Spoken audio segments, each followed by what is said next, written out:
ನಮಸ್ಕಾರ ವೀಕ್ಷಕರೇ, PR ಅಕಾಡೆಮಿಗೆ ಸ್ವಾಗತ. ನೀವೇನಾದ್ರೂ ಸರ್ಕಾರಿ ಹುದ್ದೆಯನ್ನ ಹುಡುಕ್ತಾ ಇದ್ದೀರಾ ಅಂತ ಹೇಳಿದ್ರೆ ಇದೊಂದು ಕರೆಕ್ಟ್ ಆಗಿರೋ ವಿಡಿಯೋ ಆಗಿದೆ. ತಿಂಗಳಿಗೆ 34,000 ರೂಪಾಯಿಗಿಂತ ಜಾಸ್ತಿ ಸಂಬಳ ಸಿಗುವಂತಹ ಸರ್ಕಾರಿ ಹುದ್ದೆ ಇದಾಗಿದೆ. ಇದು ಯಾವ ಹುದ್ದೆ, ಹೇಗೆ ಅರ್ಜಿಯನ್ನ ಹಾಕೋಬೇಕು, ವಯೋಮಿತಿ, ಡೀಟೇಲ್ಸು, ಎಜುಕೇಶನ್, ಕ್ವಾಲಿಫಿಕೇಶನ್ ಇದೆಲ್ಲದರ ಬಗ್ಗೆ ಸಂಪೂರ್ಣ ಮಾಹಿತಿಯನ್ನ ನಿಮಗೆ ತಿಳಿಸ್ಕೊಡ್ತೀವಿ. ವಿಡಿಯೋನ ಕೊನೆ ತನಕ ನೋಡಿ. ವಿಡಿಯೋ ಶುರು ಮಾಡೋದಕ್ಕೂ ಮುಂಚೆ ಇನ್ನೂ ಈ ಚಾನಲ್ ಸಬ್ಸ್ಕ್ರೈಬ್ ಆಗಿಲ್ಲ ಅಂದ್ರೆ ಇವಾಗಲೇ ಸಬ್ಸ್ಕ್ರೈಬ್ ಆಗಿ ಪ್ರತಿದಿನನೂ ಗವರ್ನಮೆಂಟ್ ಮತ್ತೆ ಪ್ರೈವೇಟ್ ಸೆಕ್ಟರ್ ಜಾಬ್ ಡೀಟೇಲ್ಸ್ ತಿಳ್ಕೋಬಹುದು. ಹಾಗೆ ಅದರ ಪಕ್ಕದಲ್ಲಿರೋ ಬೆಲ್ ಐಕನ್ ಪ್ರೆಸ್ ಮಾಡೋದು ಮರಿಬೇಡಿ. ವಿಡಿಯೋ ಅಪ್ಲೋಡ್ ಆಗಿದ ತಕ್ಷಣ ನಿಮಗೆ ನೋಟಿಫಿಕೇಶನ್ ಬರುತ್ತೆ. ಆದಷ್ಟು ಬೇಗ ನೀವು ಅರ್ಜಿಯನ್ನ ಹಾಕಬಹುದು. ಇವಾಗ ವಿಡಿಯೋನ ಶುರು ಮಾಡೋಣ. NCB ಅಂತ ಹೇಳಿದ್ರೆ ನಾರ್ಕೋಟಿಕ್ಸ್ ಕಂಟ್ರೋಲ್ ಬ್ಯೂರೋ ಅವರು ಹುದ್ದೆಗಳಿಗೆ ಅರ್ಜಿಯನ್ನ ಕರೆದಿದ್ದಾರೆ. 123 ಹುದ್ದೆ ಖಾಲಿ ಇದೆ. ಉದ್ಯೋಗ ಸ್ಥಳ ಅಖಿಲ ಭಾರತದಲ್ಲಿ ಹುದ್ದೆಗಳು ಖಾಲಿ ಇರುತ್ತೆ. ಯಾವ್ಯಾವ ಹುದ್ದೆ ಖಾಲಿ ಇದೆ ಅಂತ ಹೇಳಿ ನೋಡೋದಾದ್ರೆ ಇನ್ಸ್ಪೆಕ್ಟರ್ ಹುದ್ದೆ ಮತ್ತೆ ಸಬ್ ಇನ್ಸ್ಪೆಕ್ಟರ್ ಹುದ್ದೆ ಖಾಲಿ ಇರುತ್ತೆ. ಇದಕ್ಕೆ ಸ್ಯಾಲ್ರಿ 9,300 ರೂಪಾಯಿಂದ ಹಿಡಿದು 34,800 ರೂಪಾಯಿ ತನಕ ಇರುತ್ತೆ. ಇದು ತಿಂಗಳ ಸ್ಯಾಲ್ರಿ ಆಗಿರುತ್ತೆ. ಯಾವ್ಯಾವ ಹುದ್ದೆ ಎಷ್ಟೆಷ್ಟು ಖಾಲಿ ಇದೆ ಅಂತ ಹೇಳಿ ನೋಡೋದಾದ್ರೆ ಇನ್ಸ್ಪೆಕ್ಟರ್ ಹುದ್ದೆ 94 ಖಾಲಿ ಇದೆ. ಸಬ್ ಇನ್ಸ್ಪೆಕ್ಟರ್ ಹುದ್ದೆ 29 ಖಾಲಿ ಇದೆ. ನೆಕ್ಸ್ಟ್ ವಯೋಮಿತಿಯ ಡೀಟೇಲ್ಸ್ ನ ನೋಡೋದಾದ್ರೆ ಮಿನಿಮಮ್ 18 ವರ್ಷ ಆಗಿರಬೇಕು. ಮ್ಯಾಕ್ಸಿಮಮ್ 56 ವರ್ಷದವರು ಕೂಡ ಅರ್ಜಿಯನ್ನ ಹಾಕೋಬಹುದು. ಅಂದ್ರೆ 18ರಿಂದ 56 ವಯೋಮಿತಿಯ ಡೀಟೇಲ್ಸ್. 18 ವರ್ಷ ನಿಮಗೆ 6 ಮೇ 2025ಕ್ಕೆ ಆಗಿರ್ಬೇಕಾಗತ್ತೆ. ಅಂಥವ್ರು ಅರ್ಜಿಯನ್ನ ಹಾಕೋಬಹುದು. ನೆಕ್ಸ್ಟ್ ಸೆಲೆಕ್ಷನ್ ಪ್ರೋಸೆಸ್ ನ ತಿಳ್ಕೊಳ್ಳೋದಾದ್ರೆ ಲಿಖಿತ ಪರೀಕ್ಷೆ ಮತ್ತು ಸಂದರ್ಶನ ಅಂದ್ರೆ ರಿಟರ್ನ್ ಟೆಸ್ಟ್ ಮತ್ತೆ ಇಂಟರ್ವ್ಯೂ ಇದರ ಸೆಲೆಕ್ಷನ್ ಪ್ರೋಸೆಸ್ ಆಗಿರುತ್ತೆ. ನೆಕ್ಸ್ಟ್ ನಿಮಗೆ ಅರ್ಜಿಯನ್ನ ಹೇಗೆ ಹಾಕೊಳ್ಳೋದು, ಏನು ಪ್ರೋಸೆಸ್ ಇರುತ್ತೆ ಅರ್ಜಿಯನ್ನು ಹಾಕೊಳ್ಳೋದಕ್ಕೆ, ಪ್ರೊಸೀಜರ್ ಅದನ್ನೆಲ್ಲ ತಿಳಿಸ್ಕೊಡ್ತೀನಿ. ಅದಕ್ಕಿಂತ ಮುಂಚೆ ನೆನಪಿಸ್ತಾ ಇದ್ದೀನಿ, ಇನ್ನೂ ಈ ವಿಡಿಯೋಗೆ ಲೈಕ್ ಮಾಡಿಲ್ಲ ಅಂತ ಹೇಳಿದ್ರೆ ದಯವಿಟ್ಟು ಲೈಕ್ ಮಾಡಿ, ಹಲವಾರು ಜನರಿಗೆ ಈ ವಿಡಿಯೋನ ತಲುಪೋ ಥರ ಮಾಡಿ. ಮತ್ತೆ ನಿಮ್ಮ ಫ್ರೆಂಡ್ಸ್ ಅಥವಾ ರಿಲೇಟಿವ್ಸ್ ಯಾರಾದರೂ ಜಾಬ್ ಹುಡುಕ್ತಾ ಇದ್ದಾರೆ ಅಂತ ಹೇಳಿದ್ರೆ ಅಂಥವರಿಗೆ ಈ ವಿಡಿಯೋನ, ಈ ಚಾನಲ್ನ ಎಲ್ಲ ಶೇರ್ ಮಾಡಿ. ಅವರಿಗೂ ಕೂಡ ಜಾಬ್ ಹುಡುಕೋಕೆ ಹೆಲ್ಪ್ ಆಗುತ್ತೆ. ಇವಾಗ ಅರ್ಜಿಯನ್ನ ಹೇಗೆ ಹಾಕೊಳ್ಳೋದು ಅನ್ನೋದರ ವಿವರ ತಿಳಿಸ್ಕೊಡ್ತಾ ಇದ್ದೀನಿ. ನೀವು ಅರ್ಜಿಯನ್ನ ಆಫ್ಲೈನ್ ಮೂಲಕ ಹಾಕೋಬೇಕಾಗುತ್ತೆ. ಏನಪ್ಪಾ ಇದು ಆಫ್ಲೈನ್ ಅಂತ ಕೇಳ್ತಾ ಇದ್ದೀರಾ? ನಿಮಗೆ ಒಂದು ಅಪ್ಲಿಕೇಶನ್ ಫಾರಂ ಸಿಗುತ್ತೆ. ಅದನ್ನ ಫಿಲಪ್ ಮಾಡಿ ಒಂದು ಅಡ್ರೆಸ್ಸಿಗೆ ಕಳಿಸ್ಕೊಡ್ಬೇಕಾಗತ್ತೆ. ಅಂದ್ರೆ ಅಪ್ಲಿಕೇಶನ್ ಫಾರಮ್ನ ಡೌನ್ಲೋಡ್ ಮಾಡ್ಕೊಂಡು ಫಿಲಪ್ ಮಾಡಿ ಒಂದು ಅಡ್ರೆಸ್ಸಿಗೆ ಕಳಿಸ್ಕೊಡ್ಬೇಕು. ಹೇಗೆ ಕಳಿಸ್ಕೊಡ್ಬೇಕು ಅಂತ ಹೇಳಿದ್ರೆ ನೀವು ಸ್ಪೀಡ್ ಪೋಸ್ಟ್ ಮುಖಾಂತರ ಕಳಿಸ್ಕೊಡ್ಬೋದು, ರಿಜಿಸ್ಟರ್ ಪೋಸ್ಟ್ ಮುಖಾಂತರ ಕಳಿಸ್ಕೊಡ್ಬೋದು, ಅಥವಾ ಅಡ್ರೆಸ್ ಹತ್ರ ಇದೆ ಅಂದ್ರೆ ನೀವೇ ಖುದ್ದಾಗಿ ಹೋಗಿ ಕೂಡ ಕೊಡಬಹುದು. ಇದನ್ನ ಆಫ್ಲೈನ್ ಮೂಲಕ ಅರ್ಜಿ ಕಳಿಸೋದು ಅಂತ ಹೇಳ್ತಾರೆ. ಆದರೆ ಅಪ್ಲಿಕೇಶನ್ ಫಿಲಪ್ ಮಾಡೋಕ್ಕೂ ಮುಂಚೆ ನೀವು ಮಾಡಬೇಕಾಗಿರೋದೇನು ಅಂದರೆ ಅಫಿಷಿಯಲ್ ನೋಟಿಫಿಕೇಷನ್ನ ಸಂಪೂರ್ಣವಾಗಿ ಓದ್ಕೊಳ್ಳೋದು. ಏನಕ್ಕೆ ಅಂತ ಹೇಳಿದ್ರೆ ಏನೇನು ಎಲಿಜಿಬಿಲಿಟಿ ಕ್ರೈಟೀರಿಯಾ ಇದೆ, ಏನೇನು ರಿಕ್ವೈರ್ಮೆಂಟ್ಸ್ ಇದೆ ಅಂತದನ್ನೆಲ್ಲ ತಿಳ್ಕೊಂಡ್ಮೇಲೆ ಅರ್ಜಿಯನ್ನು ಹಾಕ್ಕೋಬೇಕು. ಅದಕ್ಕೋಸ್ಕರ ಈ ಅಫಿಷಿಯಲ್ ನೋಟಿಫಿಕೇಶನ್ ಅಪ್ಲಿಕೇಶನ್ ಫಾರಮ್ ಎಲ್ಲ ಎಲ್ಲಿ ಸಿಗುತ್ತೆ ಅಂತ ಹೇಳಿದ್ರೆ ಡಿಸ್ಕ್ರಿಪ್ಷನ್ನಲ್ಲಿ ಟೆಲಿಗ್ರಾಮ್ ಚಾನಲ್ನ ಲಿಂಕ್ ಕೊಟ್ಟಿದ್ದೀನಿ. ಅದನ್ನು ಕ್ಲಿಕ್ ಮಾಡಿ ಟೆಲಿಗ್ರಾಮ್ ಚಾನಲ್ನ ಜಾಯಿನ್ ಆಗಿ ಅಫಿಷಿಯಲ್ ನೋಟಿಫಿಕೇಶನ್ ಮತ್ತು ಅಪ್ಲಿಕೇಶನ್ ಫಾರಮ್ ಎರಡನ್ನು ನೀವು ಡೌನ್ಲೋಡ್ ಮಾಡ್ಕೋಬಹುದು.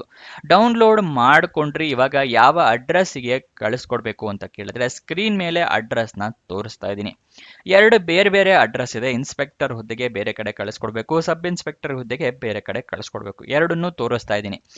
ಮೊದಲು ಇನ್ಸ್ಪೆಕ್ಟರ್ ಅಡ್ರೆಸ್ ಹೇಳೋದಾದ್ರೆ deputy director general P&A narcotics control bureau, west block number 1, wing number 5, RK Puram, new Delhi 110066. ಈ ಅಡ್ರೆಸ್ಗೆ ಕಳಿಸ್ಕೊಡ್ಬೇಕು. ಅದೇನಾದರೂ ನೀವು ಸಬ್ ಇನ್ಸ್ಪೆಕ್ಟರ್ ಹುದ್ದೆಗೆ ಅರ್ಜಿ ಹಾಕ್ತಾ ಇದ್ದೀರಾ ಅಂತ ಹೇಳಿದ್ರೆ deputy director administration narcotics control bureau, 2nd floor, August Kranti Bhavan, Bhikaji Cama place, New Delhi 110066. ಈ ಅಡ್ರೆಸ್ಗೆ ನೀವು ಕಳಿಸ್ಕೊಡ್ಬೇಕಾಗತ್ತೆ. ನಿಮಗೆ ಬೇಕು ಅಂತ ಹೇಳಿದ್ರೆ ಇದನ್ನ ವಿಡಿಯೋನ ಪಾಸ್ ಮಾಡಿ ಸ್ಕ್ರೀನ್ಶಾಟ್ನ ತಗೋಬಹುದು. ನೆಕ್ಸ್ಟ್ ಈ ಸ್ಟೆಪ್ಸ್ನ ನೀವು ಫಾಲೋ ಮಾಡಿದ್ರೆ ಜಾಬ್ ಪಕ್ಕಾ ಸಿಕ್ಕೇ ಸಿಗುತ್ತೆ. ಇದು ಯಾವ ಸ್ಟೆಪ್ಸು ಅಂತ ಹೇಳಿ ತಿಳಿಸ್ಕೊಡ್ತಾ ಇದ್ದೀನಿ, ಗಮನ ಕೊಟ್ಟು ನೋಡ್ಕೊಳ್ಳಿ. ಮೊದಲನೆಯ ಸ್ಟೆಪ್ಪು ಅಫಿಷಿಯಲ್ ನೋಟಿಫಿಕೇಶನ್ PDF ನ ಓದ್ಕೊಳ್ಳೋದು. ಅದಕ್ಕೆ ಏನಕ್ಕೆ ಅಂತ ಹೇಳಿ ಮುಂಚೆನೆ ತಿಳಿಸ್ಕೊಟ್ಟಿದ್ದೀನಿ. ಎಲಿಜಿಬಿಲಿಟಿ ಕ್ರೈಟೀರಿಯಾ ರಿಕ್ವೈರ್ಮೆಂಟ್ಸ್ ಎಲ್ಲ ತಿಳ್ಕೊಳ್ಳೋದಕ್ಕೆ. ನೆಕ್ಸ್ಟ್ ಸ್ಟೆಪ್ಗೆ ಹೋಗೋಣ. ಏನು ಅಂತ ಹೇಳಿದ್ರೆ ನೀವು ಕರೆಕ್ಟಾಗಿ ಮೆನ್ಷನ್ ಮಾಡಬೇಕು ಇಮೇಲ್ ID, ಮೊಬೈಲ್ ನಂಬರ್ನೆಲ್ಲ. ಏನಕ್ಕೆ ಅಂತ ಹೇಳಿದ್ರೆ ನಿಮಗೇನಾದರೂ ಜಾಬ್ ಸಿಕ್ಕಿದ್ರೆ ಇಮೇಲ್ ಮುಖಾಂತರ ಅಥವಾ SMS ಮುಖಾಂತರ ಅವರು ಕಮ್ಯುನಿಕೇಶನ್ ಮಾಡ್ತಾರೆ. ಅದಕ್ಕೋಸ್ಕರ ನೀವು ಅದನ್ನೆಲ್ಲ ಕರೆಕ್ಟಾಗಿ ಮೆನ್ಷನ್ ಮಾಡಿ. ನೆಕ್ಸ್ಟು ಡಾಕ್ಯುಮೆಂಟ್ಸ್ನೆಲ್ಲ ನೀವು ರೆಡಿ ಇಟ್ಕೋಬೇಕು. ಯಾವುದು ಅಂತ ಕೇಳ್ತೀರಾ? ID ಪ್ರೂಫ್ಗೆ ಆಧಾರ್ ಕಾರ್ಡ್, ವೋಟರ್ ID ಅಥವಾ ಪಾನ್ ಕಾರ್ಡ್. ಏಜ್ ಪ್ರೂಫ್ಗೆ SSLC ಮಾರ್ಕ್ಸ್ ಕಾರ್ಡ್. ಎಜುಕೇಷನ್ ಕ್ವಾಲಿಫಿಕೇಷನ್ಗೆ ನಿಮ್ಮ ಮಾರ್ಕ್ಸ್ ಕಾರ್ಡು, ಸರ್ಟಿಫಿಕೇಟು ಎಲ್ಲ ರೆಡಿ ಇಟ್ಕೊಂಡಿರಿ. ನೆಕ್ಸ್ಟ್ ನಿಮ್ಮ ರೀಸೆಂಟ್ ಪಾಸ್ಪೋರ್ಟ್ ಸೈಜ್ ಫೋಟೋಗ್ರಾಫ್ ಇಟ್ಕೊಂಡಿರಿ. ರೆಸ್ಯೂಮೆ ರೆಡಿ ಮಾಡಿ ಇಟ್ಕೊಂಡಿರಿ. ಅರ್ಜಿಯಲ್ಲಿ ಕೇಳಿದ್ರೆ ಅಟ್ಯಾಚ್ ಮಾಡಬಹುದು. ಎಕ್ಸ್ಪೀರಿಯನ್ಸ್ ಏನಾದರೂ ಇದ್ದರೆ ಎಕ್ಸ್ಪೀರಿಯನ್ಸ್ ಸರ್ಟಿಫಿಕೇಟ್ನ ರೆಡಿ ಇಟ್ಕೊಂಡಿರಿ. ನೆಕ್ಸ್ಟ್ ಎಲ್ಲ ಡೀಟೇಲ್ಸ್ನ ಫಿಲಪ್ ಮಾಡಿದ್ಮೇಲೆ ಎಲ್ಲ ಇನ್ಫಾರ್ಮೇಷನ್ ಕರೆಕ್ಟ್ ಇದೆಯಾ ಅಂತ ಒಂದ್ಸಲ ಕ್ರಾಸ್ ವೆರಿಫೈ ಮಾಡ್ಕೊಳ್ಳಿ. ಕರೆಕ್ಟ್ ಇಲ್ಲ ಅಂತ ಹೇಳಿದ್ರೆ ಬೇರೆ ಅರ್ಜಿಯನ್ನು ಫಿಲಪ್ ಮಾಡಿ ಕರೆಕ್ಟಾಗಿ ಎಲ್ಲ ಮೆನ್ಷನ್ ಮಾಡಿ. ನೆಕ್ಸ್ಟ್ ಎಲ್ಲ ಆದ ನಂತರ ನಿಮ್ಮ ಅರ್ಜಿಯನ್ನು ಮುಂಚೆನೇ ತಿಳಿಸ್ಕೊಟ್ಟ ಅಡ್ರೆಸ್ಗೆ ಸ್ಪೀಡ್ ಪೋಸ್ಟ್ ಮುಖಾಂತರ, ರಿಜಿಸ್ಟರ್ ಪೋಸ್ಟ್ ಮುಖಾಂತರ ಅಥವಾ ಕೊರಿಯರ್ ಮುಖಾಂತರ ಅರ್ಜಿಯನ್ನು ಕಳಿಸ್ಕೊಡಿ. ಕೊನೆಯ ದಿನಾಂಕಕ್ಕಿಂತ ಆದಷ್ಟು ಮುಂಚೆನೇ ಕಳಿಸೋಕೆ ಪ್ರಯತ್ನ ಮಾಡಿ. ಇದಿಷ್ಟು ಸ್ಟೆಪ್ಸ್ನ ಫಾಲೋ ಮಾಡಿ ಈ ಜಾಬ್ನ ನಿಮ್ದಾಗಿಸ್ಕೊಳ್ಳಿ.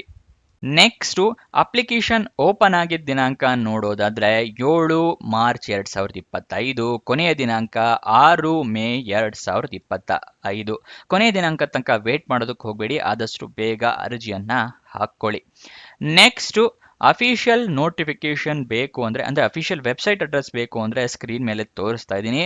narcoticsindia.nic.in ಇದು ಅಫಿಷಿಯಲ್ ವೆಬ್ಸೈಟ್ನ ಅಡ್ರೆಸ್ ಆಗಿರುತ್ತೆ. ಇದನ್ನು ಬೇಕು ಅಂತ ಹೇಳಿದ್ರೆ ನೋಟ್ ಡೌನ್ ಮಾಡ್ಕೊಳ್ಳಿ. ನೆಕ್ಸ್ಟ್ ನಿಮಗೆ ಎಜುಕೇಷನ್ ಕ್ವಾಲಿಫಿಕೇಷನ್ ವಿವರನ ತಿಳಿಸ್ಕೊಡ್ತೀನಿ. ಅದಕ್ಕಿಂತ ಮುಂಚೆ ನೀವಿನ್ನೂ ನಮ್ಮ ವಾಟ್ಸಪ್ ಚಾನಲ್ನ ಜಾಯಿನ್ ಆಗಿಲ್ಲ ಅಂತ ಹೇಳಿದ್ರೆ ಡಿಸ್ಕ್ರಿಪ್ಷನ್ನಲ್ಲಿ ಅದರ ಲಿಂಕ್ ಕೂಡ ಕೊಟ್ಟಿದ್ದೀನಿ. ಅಲ್ಲಿಂದ ಕ್ಲಿಕ್ ಮಾಡಿ ವಾಟ್ಸಪ್ನ ಫಾಲೋ ಮಾಡೋದು ಮರಿಬೇಡಿ. ಆನ್ಲೈನ್ ಏನಾದರೂ ಅಪ್ಲಿಕೇಶನ್ಗಳಿದ್ರೆ ಪ್ರತಿಯೊಂದು ಆನ್ಲೈನ್ ಅಪ್ಲಿಕೇಶನ್ ಲಿಂಕು ವಾಟ್ಸಪ್ನಲ್ಲೇ ಕೊಟ್ಟಿರ್ತೀವಿ. ಅದಕ್ಕೋಸ್ಕರ ಅದನ್ನು ಫಾಲೋ ಮಾಡೋದು ಮರಿಬೇಡಿ.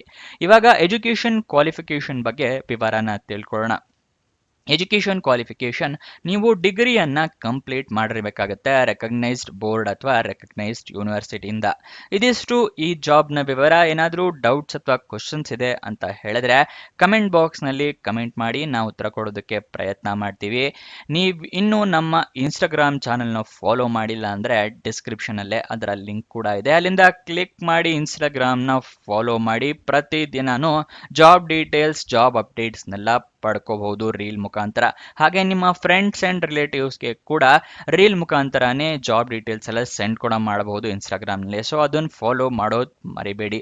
ಕೊನೆ ತನಕ ನೋಡಿದ್ದಕ್ಕೆ ಧನ್ಯವಾದ. ಇನ್ನೊಂದು ಜಾಬ್ ವಿಡಿಯೋ ಜೊತೆ ಸಿಗೋಣ. ಬಾಯ್ ಬಾಯ್.